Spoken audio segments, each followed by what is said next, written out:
पाकिस्तान को चाइना से चौथी एआईपी हंगोर क्लास की सबमरीन मिल गई है। ये बहुत बड़ी एडवांटेज है उनके पास इस समय, क्योंकि इंडिया के पास अभी भी एआईपी क्लास की सबमरीन्स नहीं है।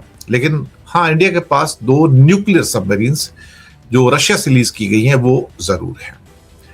इसके अलावा पाकिस्तान की जो चार सबमरीन जो हैं चाइना से बिल्ट होकर आई हैं। चौथी चारों प्रैक्टिस में इस टाइम एक तरह से उनका एक्सपेरिमेंटेशन चल रहा है और चार कराची के शिपयार्ड में बनेंगी। लेकिन चाइना की जो स्पीड है बनाकर देने की वो बहुत फास्ट है। पाकिस्तान को ये पनडुब्बियां ऐसे टाइम में हासिल हो रही हैं जब भारत के साथ उसके संबंध अच्छे नहीं हैं और वो अपने फिफ्थ जनरेशन के फाइटर जो उनको मिलने जा रहे हैं, सबमरीन्स मिलने जा रही हैं। और बीजिंग लगातार इस समय पाकिस्तान की आर्मी को मॉडर्नाइज भी कर रहा है, इक्विप भी कर रहा है। एआईपी क्लास की जो उनकी हंगोर क्लास पनडुब्बी, ये चौथी पनडुब्बी उनको हैंडओवर की गई है। इसका नाम रखा गया है गाजी। और टोटल 8 ये एआईपी क्लास की हंगोर क्लास की जो सबमरीन्स हैं वो उनको दिया है और उसको वुहान के अंदर जो एक बेस है वहां से लॉन्च किया गया है। पाकिस्तान की गवर्नमेंट ने 8 हंगोर क्लास की जो पनडुब्बी थी उसके लिए सबमरीन जो थी उसके साथ उनका समझौता था। 4 तो चाइना में बन के तैयार हो गई हैं और 4 पाकिस्तान में बनाई जाएंगी, यानी कि असेंबल की जाएंगी। सब चीज़ें तो चाइना से ही आएंगी और इसको ये उनके लिए एक माइलस्टोन है। मुझे लगता है जब ये 4 तो पूरी हो गई हैं और जब 8 हो जाएंगी तो कहीं ना कहीं पाकिस्तान को भी एक एडवांटेज मिलने जा रही है। इन सबमरीन्स के अंदर एडवांस हथियार और सेंसर भी हैं और ये एक डीजल इलेक्ट्रिक जो है अटैकिंग जो सो कॉल्ड एआईपी सिस्टम, यानी कि एयर इंडिपेंडेंट प्रोपल्शन इसको कहते हैं, एयर इंडिपेंडेंट प्रोपल्शन, जिसके कारण ये पानी के नीचे लंबे समय तक रह सकती है। भारत के पास अभी भी एआईपी सिस्टम से लैस कोई भी शायद सबमरीन नहीं है जहां तक मेरी इंफॉर्मेशन है। और चीन की ये टाइप 039 युआन क्लास की ये दरअसल सबमरीन है। पाकिस्तान को ये पनडुब्बियां ऐसे टाइम में हासिल हो रही हैं जब भारत के साथ उसके संबंध अच्छे नहीं हैं और वो अपने फिफ्थ जनरेशन के फाइटर जो उनको मिलने जा रहे हैं, सबमरीन्स मिलने जा रही हैं। और बीजिंग लगातार इस समय पाकिस्तान की आर्मी को मॉडर्नाइज भी कर रहा है, इक्विप भी कर रहा है। कहने को तो भारत के पास 2 इस समय न्यूक्लियर सबमरीन हैं जो काफी भारी पड़ती हैं और वो बहुत लंबे समय तक पानी के अंदर रह सकती हैं। उनको बीच बीच में कभी कभार ऊपर आने की जरूरत पड़ती है, लेकिन ज्यादा जरूरत नहीं पड़ती है। लेकिन बाकी जो पनडुब्बियां उनको बहुत शॉर्ट स्पैन के अंदर ऊपर आना पड़ता है और बहुत पुरानी हो गई हैं जो हमारी जो पनडुब्बियां हैं और नई इंडक्ट करने की जरूरत है। लेकिन अभी सौदा भी हुआ है, लेकिन 2035 से पहले शायद वो इंडिया में वो नहीं पहुंच पाएंगे। अगली खबर पर आएंगे और अमेरिका का ताइवान को अब तक का सबसे बड़ा पैकेज दिया गया है और अरबों डॉलर का पैकेज है। मुझे लगता है कि इसके बाद जो एशिया पैसिफिक के एरिया में जो हलचल है वो थोड़ी सी तेज होती हुई नजर आ रही है। $1 बिलियन से ज्यादा के हथियार जो है वो इस समय अमेरिका से चल चुके हैं ताइवान के लिए।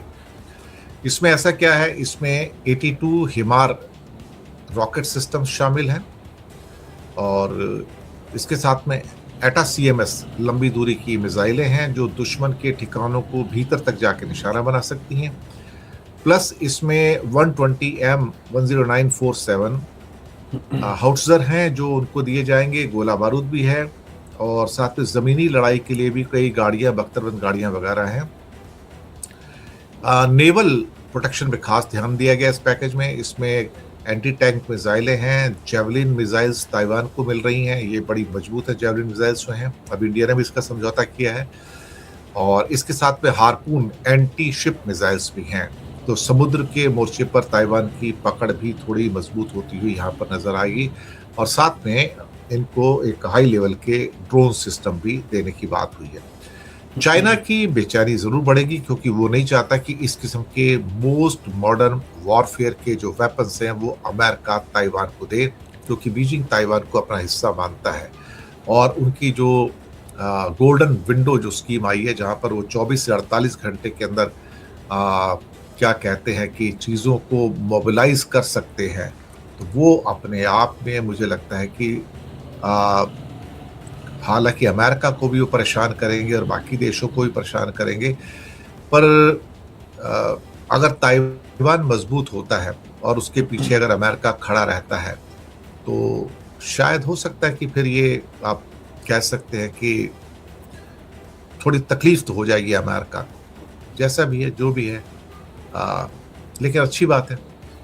एक बांग्लादेश से थोड़ी बड़ी बेचैन करने वाली खबरें जो है वो इस समय निकल के आ रही हैं, और बेचैन करने वाली खबरें ये हैं कि वहाँ पर एक जो इलेक्शंस आ गए ना 12 फरवरी के, उस चक्कर में टेंशन बहुत बढ़ती चली जा रही है साहब।